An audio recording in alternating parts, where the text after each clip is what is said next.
Let's head to Hawera. Bevan Sweeney is standing by to take us through the card there. Bevan, what's doing in Hawera this morning? Is the weather okay? Well, it's okay. It's pretty cold, Matt. There is a gale blowing from the south. There's showers about, but none really have hit this place over the last hour and a half or so. Bit of hail this morning I hear from the team when they were setting up. So it's pretty cold, and there is a very strong breeze blowing into their faces as they turn into the home straight. So that may just have an effect on how these races play out. But overall, having had a walk on the track, gee, I thought it might be slow with the rain that they'd had, but it certainly walks a lot better than that. I think it is clearly in the dead range, and they will get their toe into it. So we should see some pretty good sort of times run here this afternoon. From the forecast, gee, I think we've got out of jail here, Matt. This track, I think, will race pretty fairly across the program. Okay, looking forward to it. In around 5 hours' time is the feature race. 4:40 for the Rich Hill Stud. Taranaki Breeders' Stakes for the fillies and mares at 1400. Stephen Hunt will bring you in at this portion of the preview from Hawera. Is there anything significant happening across the card? Not at this stage, not to add to what I reported at the top of the show. With the likes of Ladies First being very well supported, we've opened that double around Mars Bars and Ladies First at $15, which has grabbed a lot of action in the last hour or so. That liability climbing every minute that goes by. But kicking off with the first, Kirkland, a loose favourite at $5.50. These rating 65s. I think there's 4 of them on the program today. A very, very competitive at Hawera.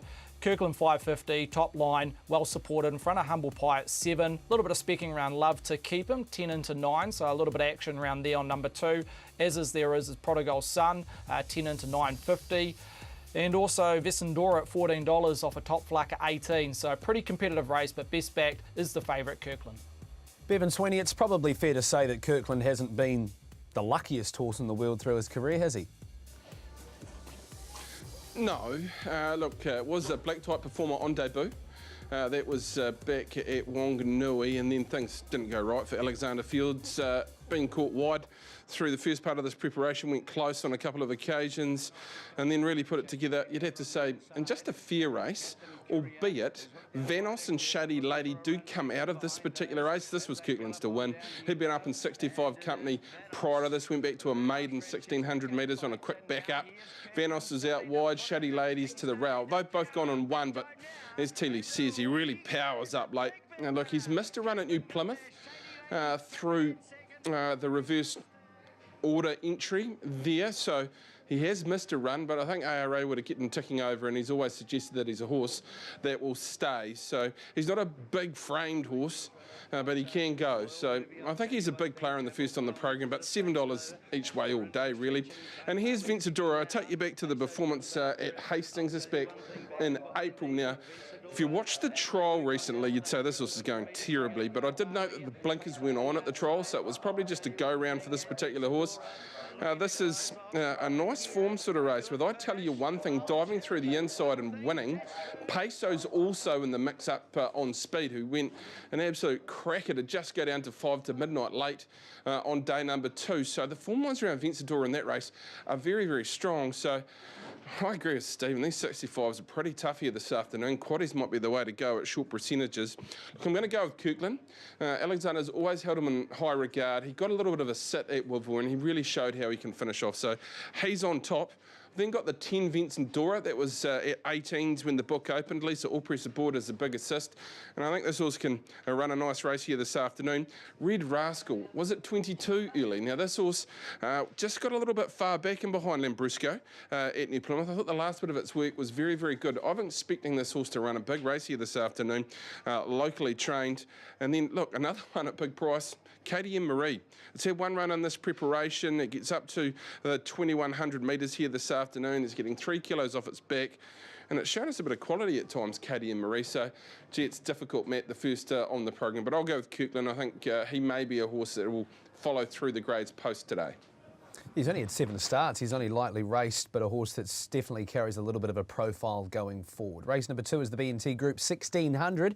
This for the rating 65 gallopers. Surrey $5.50 and $2.10. Well, Stephen Hunt, if a couple of years ago I had have said that you would have seen a high chaparral out of Mackay Diva at Hawera this Saturday, you would have laughed at me. But here he is as the $5.50 favourite. Any market lead?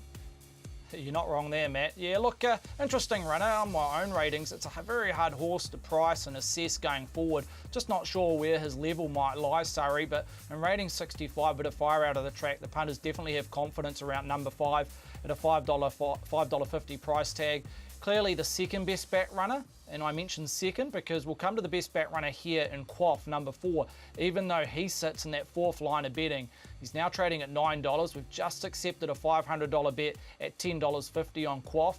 Jonathan Riddell does the riding. I see Lisa Allpress has been engaged on this runner in previous runs, but she's opted for Herengawi at $6.50. But Quaff is the eye catcher here in terms of trading, $10.50 into 9 in that middle market. Bevan Sweeney, what do you make of the speed map race number 2? It's another muddling sort of speed map over the 1,600 metres for mine. Herengawi is the general push forward horse, but I'm not sure who tests Herengawi, and it does show a good strong kick in the run to the line Herengawi if it gets it soft, and I think it probably does. Dancing Oriole, as you see in the map there, may go forward. Adonis is always interesting pattern-wise. What it does, it can go either back or forward. Look, I'm going to show you Surrey, but I'm a little bit with Stephen around Surrey. I'm not sure where he sits. Now, this is a high weight, 65 high weight. He had every chance in the run, and he got there, and the winner just kicked away and left him for dead, and he's green. He's thrown his head up at the 300-metre mark. Look, he has got home nicely enough, and his debut win came the other way of going, so maybe just that way around, just unbalanced him a fraction. He was very, very good in his last preparation. And this is not a bad performance, but this is a tougher race. I don't think there's any doubt about that for Surrey. And the other one I want to show you is Make a Mojito. Now, the blinkers go on this horse today. Look, the draw's a nightmare, clearly, with Make a Mojito, although it will come in with scratchings here. But this is in behind Renee, who showed a good bit of stretch in this particular race. And I thought this is a really nice performance for the next start, really. You can see it just on the back of Renee there. It looks as though it's going to sort of fall out of the race, but it does keep on finding the line under Danielle Johnson, maybe just a little bit green. It hits that uphill straight and actually finds nicely. I think blinkers on here this afternoon. It may just travel up that little bit better and be very, very difficult to beat. So in race number 2, I'm going to go with the 14 Make a Mojito. Draw's a nightmare, but I think it's got the quality to win a race like this. Outside of that, Galway Lil fresh up. I thought its trial was good enough to be in the mix for the Adrian Bull team. 10, that being Brahma Rama. I really expect an improved performance with a little bit of give in this track around Brahma Rama. The win it put up last season suggested it had good quality. I just think at its most recent start on those track conditions in New Plymouth, which I think will be more forgiving here than it was at New Plymouth on that occasion. It's run an inside gate. It may puzzy up and it can run a race. And then I put in Herengawi. So I'm against Surrey. Stephen makes good points around Quaff. It was stuck down on the inside. Horses were sweeping that day at Awapuni. So it's one of those few horses that came off an inside position and hung in there at Awapuni on the day. So I marked them 14, 15, 10 and 3, but it's another 65 where it could go either which way. Okay, with Valachi down standing Savile Row and Takinto, we turn over to race number 3 on the card from Hawera today. The La Nuva Apparel Master 1600, a rating 72 this is, with Tinkalicious 440 and 180 as the race favourite. Stephen Hunt, Jason Tarn made this horse his best bet on the first call yesterday. Have the punters followed him in? Absolutely, Matt. Tinkalicious, open second line of betting, now on that top line, and that's only just happened in the last 10 to 15 minutes. $4.80 into $4.40. Drawn barrier 11 v Glory Days, who's drawn barrier 1 with Billy Pin, so that could be an awkward gate for Billy to contest around Glory Days at $4.60 from an opening line of $4.40 this morning.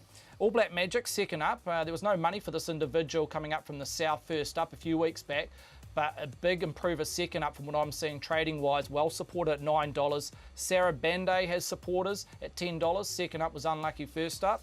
And also a bit of speaking on Renee, which sits in that third line of betting, will go back into that top line at $7.50. But yeah, all the action around is Tinkalicious now being a new favourite in front of Glory Days. Okay, Bevan, what do you think about the speed map race number 3? Well, I think Choice Attitude should be able to get somewhere near the lead from that middling sort of gate. Manhattan Street can push forward. You've got Barter Bullet, Razor Edge, but I think Choice Attitude is the one that will find the front. It's what's willing to go up and sit outside it, really. You'd think Barter Bullet holds a position. Renee's drawn to get a soft trip. Glory Days will go back. So I thought, again, this is an interesting race as well. Look, Glory Days has all the ability. I think the track conditions here will suit her right down to the ground. And I'm going to take you back to Hastings on the first. Now, this is in a very good race in behind Charles Road. This was over 1,600 metres. She'd had a soft win at Waverley. She really got home against the pattern late in this particular race. So I think that this horse is going to really go on with the job. I thought maybe just a little disappointing behind Mongolian Marshall, beaten 3 lengths, but again, it was against Patton on the afternoon. That's a really good run in that type of race against the open handicappers for 72 here at Hawera. And look, gee, I just find it hard to back Tinkalicious. Tinkalicious is a horse that finds trouble. This is the 7th last start, which she's probably still trying to get out, but she got in a very similar position at Awapuni, back inside. On that occasion, Rosie managed to get it to the centre of the track, and it took a pretty smart sort of horse in Mars Bars to beat her, but look, she's got a fair bit to offer here in the run to the line, Tinkalicious, and she just never really gets a crack at them. So she'll need a little bit of luck from 11. You'd imagine she's back, but she might be able to find the centre of the racecourse, so in the mix. I'll go Glory Days over Tinkalicious. Outside of that, I thought All Black Magic was a big improver, and I mean a seriously big improver into the race. And look, I put in also Hank Moody. He tried up really nicely as well, so he's getting 4 kilos off his back, and we know he can run a race, but look, there's other chances clearly in this race. Renee's the one I've left out, but gee, it did clean them up nicely at Waipukurau. You can't have them all. 2 to beat 12, 3 and 6, Matt, race 3. Yeah, it'd be easy if we could have them all, wouldn't it? We'd never lose. Let's go over to the next. It's race number 4 on the card, featuring Mars Bars. And we got a really good push from Alan Sharrock earlier around this horse, $4. Bowden was costly last start. Stephen Hunt, what's the trend with it today? Has $3.20 been its price throughout? Yeah, $3.60 during the week, but $3.20 on opening this morning. A lot of focus on the 1 and the 2, the 2 and the 1, and Mars Bars and Bowden, Matt. They probably hold around about 80% of total turnover on option 404. I think Bowden will start favourite. There won't be too much between them on close between Mars Bars and Bowden. Mars Bars just touching on his price during the week, $4.50, now trading at $4. King's Cross, interesting runner. I'll just touch on this runner purely because it's first up. Would have probably likely to see a bit more money if it was forward enough to take out this race over 1,200 metres, so maybe it needs the run. King's Cross at a $5.50 price from an opening line of $5. Windsor solid at $7.50. Rockin' Affair has been solid at 16s, currently a losing result, and I'll keep Classy Lane for myself. But all the action is on Bowden and Mars Bars. A nice race over the 1,200 metres. Bevan Sweeney, do we go again with Bowden?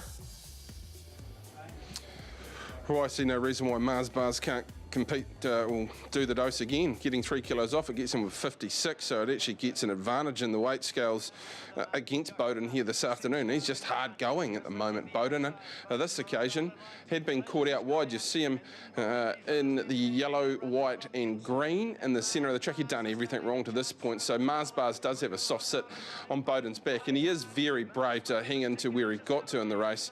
But I thought she showed an exceptional turn of foot, Mars Bars, and if she can get a bit of cover in one slot at them, she'll go close to winning again at double or a good price. That's Tinkalicious out wide, so she is going really nicely. So I went with Mars Bars on top. I think from that draw room, we'll get a sit back in the field. If he gets one crack at them, she can really let down strongly. Over Bowden, if he gets any sort of cover, Lisa Allpress, the booking there is important. So another senior hoop aboard there. If she gets cover and he settles for her, he certainly is a nice horse. Stephen mentioned Rockin' Affair. That trod up beautifully, and it's won at Awapuni through last preparation, outstanding. And look, Windsor's a fair horse as well. He took down Cyclops fresh up at Wanganui, and he'll go places as well. 1, 2, 11, 7, race 4. Over to race number 5 on the card from Hawera, and let's bring up the market for this one. And features a pretty handy sort of a field too, with Wafer down the bottom, $6 and $2.20. Jonathan Parks to ride, Hundy a month, and Father Lenehan, both at $7. Runners 2 and 4, Hundy a month with a 4 kilo claim. $8 for Impress Juicy, and that's with Lisa Allpress on. Remember that horse from lined up as a 2-year-old on Melbourne Cup Day at Otaki a couple of years back. Stephen, one of those markets again that we see a $6 favourite. Is there a lot happening here, or is this the sort of race that we'll be looking for race patterns and maybe a market lead closer to the time? I think you're spot on with market lead closer to time, Matt. The fact that there's 4 or 5 here that resume, the likes of Wafer, Father Linen, Rosetta, Midnight Story, all in that top 5 or 6 in betting. Wafer heads the market at $6. There's enough support to suggest it's forward enough for a race like this. Hundy a month at $7. Shares that same quote as Father Linen. Empress Suzy at $8 off a top fluck at $10. I think this horse has had 2 or 3 trainers. Now with Josh Shaw, Improver second up, and Lisa Allpress, the key booking here around this horse. Probably one of the best back runners up and down the card today at Hawera in that middle market is Empress Suzy. Dasha Shin at $9, the only other runner in single figures, but one to watch as the afternoon progresses. Just check on those prices throughout the day. Bevan Sweeney, Wafer, fresh up. What are your thoughts? Yeah, well, I like her. She's in the mix for me. She can fly home, but then she just didn't get across the line last preparation. She put up some super performances, but you like to see them winning. Fresh up, I'm not 100% sure, to be honest with you. Father Lenihan, fresh up. I want to take you back to his debut performance at Wanganui. This is quite some win for this particular horse, and look, he didn't really let you down post that.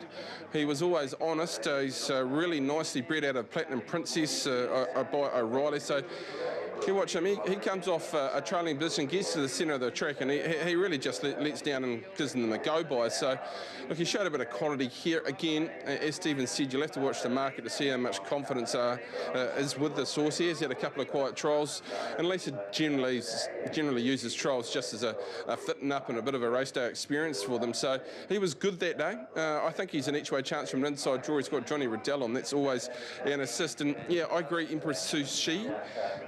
This horse was at Grant Seal, John O'Bennett and Holly, and now with Josh Shaw.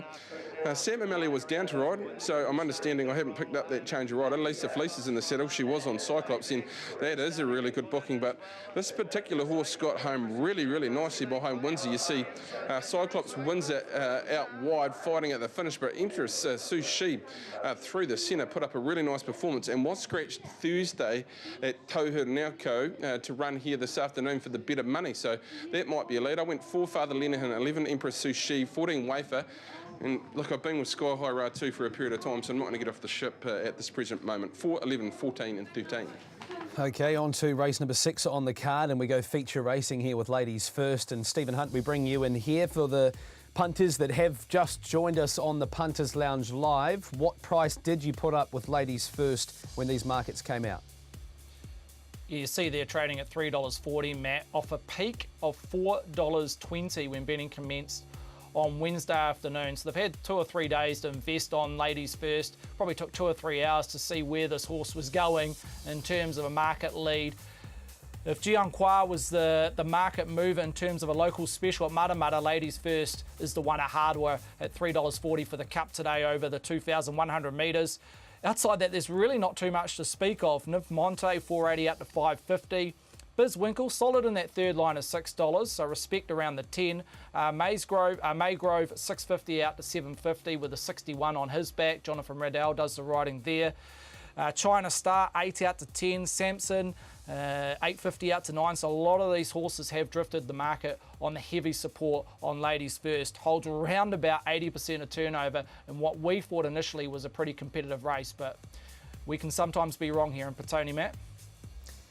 We're all human at the end of the day, aren't we, Stephen? We're all human. Some of us can't even say we're all human properly. Bizwinkle going forward. Bevan Sweeney, talk to me about this. Well, gets in the lightweight. Apprentice claiming here. Should be able to roll along. Horses in good form, so I couldn't really argue if you've stuck with the ship through the run to Avondale. But look, this is a real trust the trainer moment with ladies first, because she was disappointing at Hastings. I don't think there's any doubt about that. She travelled up maybe one position more forward. I heard Aidan saying on the voice call yesterday, but she was in a perfect position to run a race. 5 to Midnight's come off her back and gone past her, and then beaten pace so late in that particular race, and she's found very, very little. So I thought that was concerning. But Alan, as we know, can turn them around in a week, 2 weeks. So you have to take trust in the trainer. So she's on top. I'm not 100% convinced, but if she does come back here this afternoon, that'll be a great thing going forward for the staying ranks in NZ and across the ditch. Nymph Monte, hard to back for me. I wouldn't be putting a cent on Nymph Monte, but it's in your selections because it has put up some amazing performances, but it gets a long way out of its ground. Look, Gobstopper with the blinkers on. First time this preparation. He's a New Zealand Cup winner. They're heading that way again. He'll be on speed. Pretty tough when he's right, that particular horse. And then outside of that, look, I'm going to throw you, I tell you one thing. They put a lot of money on second up at Hawke's Bay. Missed a run at Hawke's Bay on the third day due to a float incident. She'll love the toe on the track here at 52 kilos. You're getting 40 odd bucks. I wouldn't be leaving that out of my first fours. But I mark them 2, 7, 8, 11. Nice one, thank you. We got the first leg of the quaddie there, race number 6. Race number 7 on the card is the McCurdy Trucks 1400 for the rating 82 Gallopers, and Monrecur 380, equal favourite here with King Cougar. What's happening in this market, Stephen?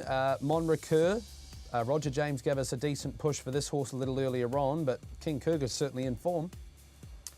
Your market move is King Cougar from a top fluck of $4.80 during the week. Now $3.80 holds around about 3 times more money than Monrecur, but I'm staying firm on Monrecur. The fact that now the track has come up a dead 5. If it hit that slow 9 or slow 7, slow 8 bracket, we would have made King Cougar clear favourite with drifting Monrecur, but we're holding firm on the Roger James runner at $3.80. Hartley well supported, 6 into 5.50, and also a little bit of speaking around Porcelain Princess, 10 into 9. Just a bit of a watch for that horse first up. 3.5 years since we've seen Mighty Solomon in the winner's circle, and he gets in here under 58 kilos, 26 and 6.50. Jason Tan suggesting yesterday on the first call that he was worth at least a couple each way, but plenty of pace here, Bevan. Yeah, there is. I can't have Mighty Solomon. He's done it to me too many times, Matt, to be fair. Look, I wondered about with a $100 betting strategy, just play King Cougar and you play Monrecur in this race and go home with a bit of a profit in your pocket. But look, Hartley's got good ability, hasn't he? He's been shown that over a period of time. Brat My Stride, if he actually fronted up, will be tough to beat as well. I mean, well, Porcelain Princess, you'd think she'd need further, but here is King Cougar. That's Gifted Power on the inside, Manhattan Street in the middle, and King Cougar now. He's just developed beautifully, this horse. Now, they put the claimer on because he would have carried 60 and a half. I don't think that's a massive concern because he's pretty easy to ride now.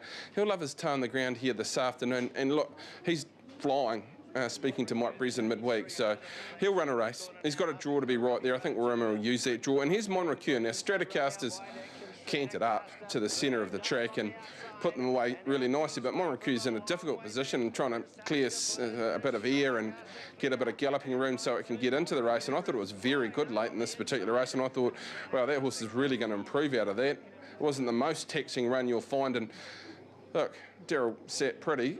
He wouldn't sit too much more on that particular horse with Monrecur coming at him. So, yeah, I like Monrecur. I like King Cougar. The other two for me in the race, Porcelain Princess is the big improver out of this race. Watch her later on this preparation. 9 Hartley Willie's going very, very well. So 10, 1, 11 and 9, race 7. We're taking through things here on the Punters Lounge Live, brought to you by Valachi Downs, standings Akinto and Savile Row. Live racing kicks off 17 minutes after 12 today with the first in from Matamata. 2 to go from Hawera. We go to race 8. The feature, the Rich Hill Stud Taranaki Breeders' Stakes. Living on a Prayer, 381.60. 460 for Darsgate Princess, 8 for Yearn, the daughter of Savabel and Art Deco. Given a push by Alan Sharrock this morning. $9 and $3. This features Stephen Hunt. So what can you tell us about the girls in race 8 at Hawera? I just feel punters are betting into a bit of a sense of timing around number 7, Living on a Prayer v Darsgate Princess. I got no doubt they probably match each other on ability. Maybe Darsgate Princess going forward has a touch more ability being Group 1 place from what we've seen thus far. But again, sense of timing around Living on a Prayer. He's had 2 starts this time in around Darsgate Princess, who does resume. And at this stage, I would have wanted to see a little bit more money for that runner being from the Fraser Rett stable. But clearly might be running, well, clearly it will be running for us from what I'm seeing. Over Living on a Prayer, 5 into 380, Living on a Prayer. Darsgate Princess, $4.60. Yearn, 7 out to 8. And Art Deco. The boss giving Billy Pinn an opportunity here in a black type race. Top luck $10, now trading at 9. Second best back runner this morning on Art Deco, the local, and a little bit of speaking on Acceleration, 18 and 16. But best back runner is the clear favourite now, Living on a Prayer. What are you expecting from Darsgate Princess here, Bevan? We'll actually put a call into Fraser on the drive up, but he's obviously driving the truck. Had a couple of trials. First one had done very, very little, so Dan rode on that occasion and just went round for a run round. Second trial, he got more serious, put Jonathan on and she won. Look, I think she'll love these track conditions. If she walks in here and Tony says she's ready to go here this afternoon, look, I think she's got more ability than living on a prayer, and that's saying something. I think she's a Group 1 mare. She'll be well in the markets in the Captain Cook, in the Thorndon Mile, maybe over 2,000 metres at Ellerslie through the carnival there. So, look, she took one to come up last preparation, so there is a hesitancy there, but if she walks in here and she's ready to fire, she's a big, strong, impressive mare. You know, you're getting a price. I'm going to go living on a prayer because there's a sense of timing around here. She's had 2 runs in here this afternoon. She's third up. She's probably being set for this type of race. So she's the one on top, but Darscape Princess can give her a shape because she's got really good tactical gate speed as well. So she could push forward and get outside Art Deco here, who I think will use the gate and has a tactical advantage over a few nice horses in this. So I had 7 to beat 3. Look, Rui Amani impressed me fresh up and did nothing wrong last preparation. And look, I threw it between Henny and Nicoletta. Hearing Andrew Forsman on the radio this morning, I might favour Nicoletta. He expected her to run a race this afternoon. I had 7, 3, 6 and 1. Throw in the 2. I think Nicoletta's probably the upsetter in the race if there is one, race 8. Yeah, $10 the price around Nicoletta to be ridden by Jonathan Riddell out of Barrier 8. Race number 9 is the Walker Bros Transport 1400. Let's have a look at this. Tipping point 550 and 205. Rosie Myers for Adrian Bull. Tipping point lines up in the last by Road to Rock, a 5-year-old mare. $6 for Coco Bell and Kotahi. Then we're out to $7 for the Ripper. Stephen Hunt, another one of these markets. We've got a loose favourite, tipping point 550.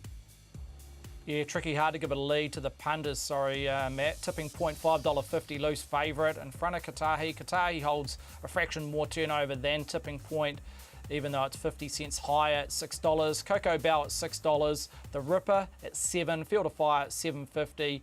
Gladstone Bell, a few admirers this morning on Gladstone Bell at $7.50 off a top fluck at $8.50. But I think we're pretty happy to let the punters tell us where to go and who will start favourite in this particular race, Matt. Okay, we'll be looking for a lead. Speaking of leads, Percy's Gem and Son of Surf pressing forward out of barriers 6 and 8. Kotahi with a bit of pace, and that's Louis out wide as per the norm, expected to press across. How do we round out the day, Bevan Sweeney? I'm a fan of the Ripper. He's a lovely horse. This is authentic Paddy's bro. He looked good at the trials at Foxton. He went down a short margin and he'd won a jump out in between times as well, I understand. So, look, if he's ready to rock fresh up, he'll put in a run here this afternoon. Look, I'd tell you to bet Kotahi, but he just won't run straight. I understand they'll put a pricker on this afternoon to try and straighten him up. He should have won his last 2 starts. He just hasn't been able to stretch out. Tipping Point is a horse they waited for a long time to get to the races, and it went such a run at Otek. He blew them off the racetrack, and then she raced with a bit of credit post that. Trialled up quietly in behind Darscape Princess. I thought outside of that, well, gets a little bit messy further down the book. Princess Raj is one I've always had respect about for Rachel Kramer out of Cambridge. And Dance of Money is at ridiculous money. She is a horse who will love these track conditions, no doubt about it for me.